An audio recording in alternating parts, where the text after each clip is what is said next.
একজন মানুষ যে একটা স্কুলে মার্শাল আর্টসের টিচার হিসেবে কর্মরত। সেই স্কুলেরই একটা ১৩ বছরের বাচ্চাকে কিডন্যাপ করে, পরে তাকে হত্যা করে। আদালত সেই টিচারটাকে আজীবন কারাদণ্ডের সাজা শোনায়, কিন্তু মাত্র ৩ বছরের ভেতরেই সে জেল থেকে পালিয়ে যায়। এরপর নিজের নাম আর শহর বদলিয়ে থাকা শুরু করে। পুলিশ ওকে অনেক খোঁজার পরেও ওনাদের হাতে সেই টিচারটা ধরা পড়ে না। আর এইভাবেই ২৫টি বছর পার হয়ে যায়। এরপর এই মানুষটা নিজের একটা ইউটিউব চ্যানেলও শুরু করে, নিজের আসল নাম আর চেহারা দিয়ে। ওর ইউটিউব চ্যানেলটাও খুব কম সময়ে বেশ নাম করে ফেলে, যেখানে মোট ৬২,৭০০ সাবস্ক্রাইবার ছিল। ১ করোড় থেকেও বেশি মানুষ এই পালিয়ে থাকা আসামিকে দেখলেও পুলিশের নজর ওর উপর পড়ে না। উল্টো যেই মানুষটাকে জেলের ভেতরে থাকা উচিত ছিল, পুলিশ তারই সুরক্ষার জন্য দুটি গার্ড দিয়ে রেখেছিল। তো কে সেই টিচার যে এতটি বছর ধরে না লুকিয়েও পুলিশদের হাতে ধরা পড়ে না? আর কি পুরো মামলাটা, চলুন জানবার চেষ্টা করি। তার আগে আমি আপনাদের আমার এই ছোট্ট চ্যানেলটিকে সাবস্ক্রাইব করে পাশে থাকার অনুরোধ করব। আপনার সাপোর্ট আমার এই চ্যানেলটিকে গ্রো করতে অনেক সাহায্য করবে। তো চলুন শুরু করা যাক।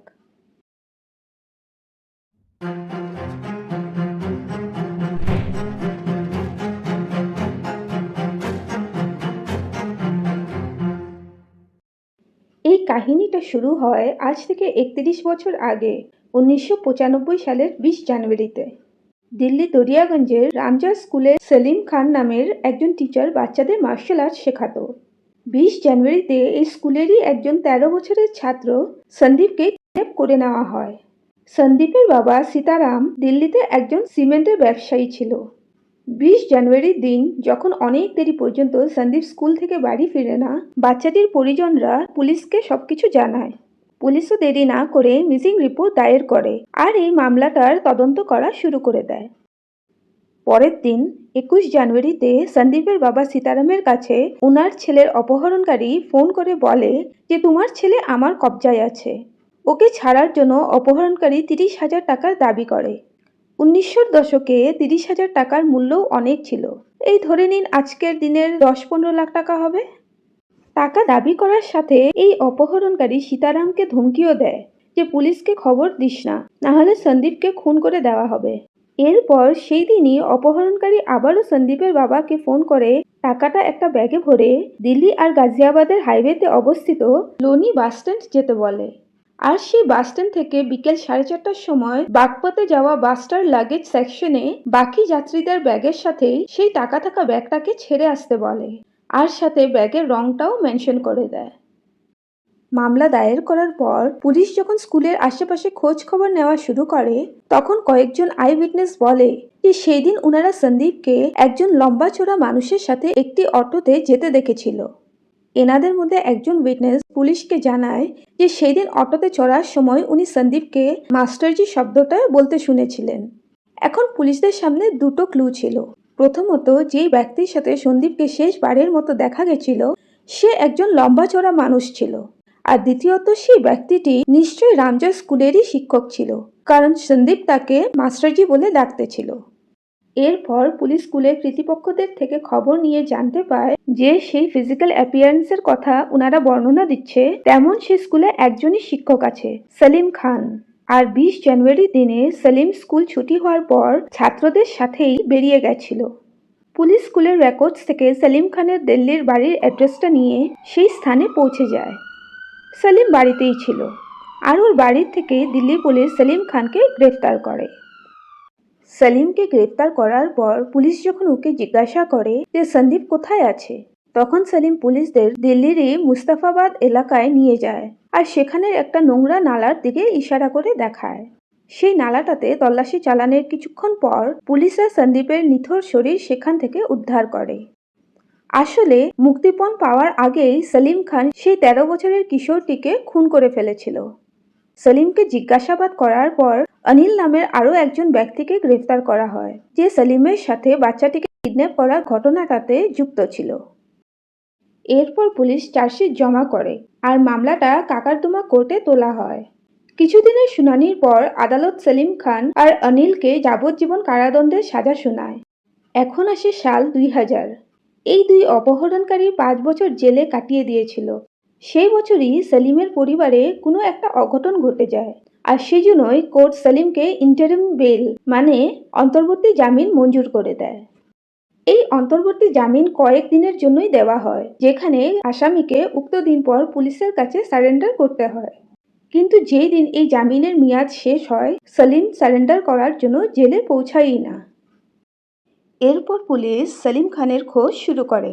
সেলিমের আসল বাড়ি ছিল ইউপির শামলি এলাকায়, যেখানে ওর বউ 2 বাচ্চা সহ থাকত। দিল্লি পুলিশ সেলিমকে খুঁজতে খুঁজতে শামলি পৌঁছায়, কিন্তু সেখানেও ওর কোনো হদিশ মেলে না। আস্তে আস্তে সময় পার হতে থাকে, সপ্তাহের থেকে মাস, তারপর বছর, কিন্তু সেলিমের কোনো আতাপাতা পাওয়া যায় না। তারপর কয়েক বছর কেটে যাওয়ার পর আবারও যখন পুলিশ সেলিমের খবর নিতে শামলি যায়, সেখান থেকে ওনারা খবর পায় যে সেলিম খান তো মারা গেছে, আর ওর লাশটা সেই গ্রামেই দফন করে দেওয়া হয়েছে। এরপর সময়ের সাথে সাথে পুলিশও এই কেসটাকে ভুলতে থাকে। এদিকে সেলিম জেল থেকে পালানোর পর কার্নেলে যেয়ে একটা আলমারির ফ্যাক্টরিতে কাজ করতে শুরু করে। কার্নেলে কিছুদিন থাকার পর ও আম্বালা চলে যায়। এইভাবেই 10টা বছর পার হয়ে যায়। এতটা বছর কেটে যাওয়ার পর সেলিম ভাবে যে এখন পুলিশও ওকে মৃত ভেবে ওর খোঁজ খবর নেওয়া বন্ধ করে দিয়েছে। সেই জন্যই 2010-এ ও দিল্লি বর্ডারের কাছে লোনিতে একটা ঘর কিনে নেয়, আর আস্তে আস্তে নিজের স্ত্রী আর 2 সন্তানকে শামলির থেকে লোনি নিয়ে আসে। পুরো পরিবার একটা নিষ্পাপ বাচ্চার খুনের রহস্য নিজেদের বুকের ভেতরে দফন করে একসাথে লোনিতে আরও কয়েকটা বছর পার করে ফেলে। এরপর আসে সাল 2025।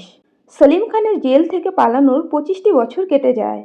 এখন সেলিম পুরোপুরি কনফিডেন্ট হয়ে যায় যে পুলিশ আর কখনোই ওকে ধরতে পারবে না, আর ও নিজের বিন্দাস জীবন কাটাতে থাকে। ফের 2025-এ ও নিজের একটা ইউটিউব চ্যানেল আরম্ভ করে। সেলিম ভাবে যে নিজের চ্যানেলটাকে অন্যদের থেকে একটু আলাদা বানালে ওর চ্যানেলটা খুব তাড়াতাড়ি পপুলার হয়ে যাবে। সেই জন্যই ও নিজের চ্যানেলটার নাম রাখে এক্স মুসলিম বলে। এই চ্যানেলটিতে সেলিম মুসলিম ধর্মের উপর কন্টেন্টস বানাতো, যেটার জন্য ওর অনেক শত্রু হয়ে ওঠে। অগস্ট 2025 থেকে এপ্রিল 2026-এর ভেতরে ও মোটামুটি 250টি ভিডিও নিজের চ্যানেলে আপলোড করে। এই চ্যানেলটি সেলিম খান নিজের নাম এক্স মুসলিম সেলিম বাস্তিক বলে শুরু করে। 27 ফেব্রুয়ারি 2026-এ হঠাৎ একদিন 2জন ছেলে সেলিমের উপর হামলা করে, ওর এই চ্যানেলের নাম আর তার কন্টেন্টসগুলোর কারণেই। এই ছেলেগুলো সেলিমকে গলা কেটে মারারও চেষ্টা করে, কিন্তু ততক্ষণে কয়েকজন মানুষ সেই স্থানে এসে পড়ে, আর সেলিমের হামলাকারীরা সেখান থেকে পালিয়ে যায়। ঘটনাক্রমে সেলিম বাস্তিক বেঁচে যায়, আর উনাকে জেটিবি হসপিটালে নিয়ে যাওয়া হয়, যেখানে উনার ট্রিটমেন্ট করানো হয়, আর কয়েকদিনের ভেতরেই উনি সুস্থ হয়ে ওঠে। সেলিম বাস্তিকের উপর এই হামলা হওয়ার খবরটা সারা মিডিয়াতে উনার ফটো সহ ছড়িয়ে পড়ে। এখান থেকেই এই কাহিনীটাতে আরও একটা নতুন টুইস্ট আসে। সেলিম বাস্তিকের উপর হামলা হওয়ার খবরটা ছড়াতেই ইউপি পুলিশের এনকাউন্টারে 2 ভাই জিশান আর গুলফামের মৃত্যু হয়ে যায়। আর যেহেতু সেলিমের উপর একবার হামলা হয়ে গেছিল, তাই উনার উপর আবারও হামলা হওয়ার আশঙ্কাটা থেকেই যায়। সেই জন্যই ইউপি পুলিশ সেলিম বাস্তিকের সিকিউরিটির জন্য 2জন গার্ডকে উনার সুরক্ষায় রেখে দেয়, যারা 24 ঘন্টা উনার সাথেই থাকে। এটা সময়ের কেমন পরিহাস ছিল যে যেই আসামি জেলের ভেতরে থাকার কথা, পুলিশ সেই কিডন্যাপার এবং খুনির হেফাজত করতেই ব্যস্ত ছিল। তারপর হঠাৎ একদিন একটা খবর সোশ্যাল মিডিয়াতে ভাইরাল হয়ে যায়, সেলিম বাস্তিককে গ্রেফতার করা হয়েছে। কিন্তু এখন প্রশ্ন হলো, 25 বছর ধরে আত্মগোপন থাকার পর সেলিম বাস্তিক উর্ফে সেলিম খান কি করে পুলিশের হাতে ধরা পড়ে গেল?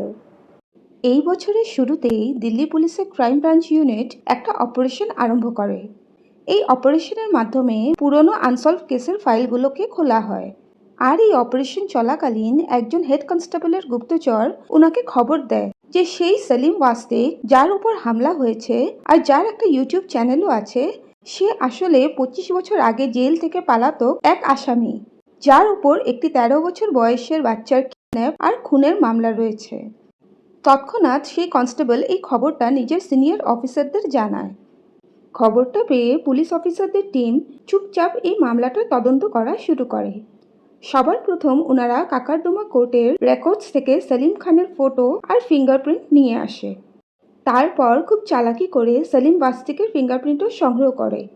এরপর কাকারদুমা কোর্টের রেকর্ডের আর বর্তমান সেলিম বাস্তিকের সংগ্রহ করা ফিঙ্গারপ্রিন্ট ম্যাচ করে, আর দুটোই হুবহু ম্যাচ হয়ে যায়, যা এটা প্রমাণ করে যে সেলিম বাস্তিকই আসলে সেলিম খান। এরপরেই পুলিশের একটা টিম লোনির বাড়ি থেকে সেলিম বাস্তিককে গ্রেফতার করে নেয়। দিল্লি পুলিশ প্রেস ব্রিফিংয়ে বলে যে প্রথম পর্যায়ের জিজ্ঞাসাবাদ চলাকালীনই সেলিম বাস্তিক এটা কবুল করে নেয় যে ওই আসলে সেই 25 বছর আগের পলাতক কয়েদি সেলিম খান। আরও পুলিশের কাছে নিজের পুরো 25 বছরের কাহিনীর বর্ণনাও দেয়। বর্তমানে ও তিহার জেলে নিজের না ভোগা সাজা ভুগছে। এই কাহিনীটা থেকে আমরা বুঝতে পারি যে পুলিশ যদি চায় তাহলে এমন কোনো ক্রাইম নেই যেটা ওনারা সলভ করতে না পারে। আপনাদের মতামতটা আমাকে অবশ্যই কমেন্ট করে জানাবেন। আবারও দেখা হবে এমনই কোনো ঘটনা নিয়ে। ততক্ষণ সুস্থ থাকুন, ভালো থাকুন। ধন্যবাদ।